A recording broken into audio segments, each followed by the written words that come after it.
एक ओरी बैठेला नैहर के लोग त एक ओरिया ससुरार के लोग हे। एक ओरी बैठेला नैहर के लोग त एक ओरी ससुरार के लोग हे। आहे बीच ठैया बैठेला महादेव आजु गौरा बिहान हे।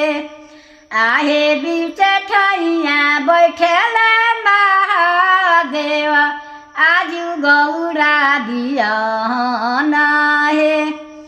हँसैत उठेला ससुरार के लोग रोवा हित नैहर के लोग हे। आहे ताली ठोकी उठेला महादेव आजु गौरा बियाह हे। आहे ताली ठोकी बैठे उठेला महादेव आजु गौरा बियाह हे।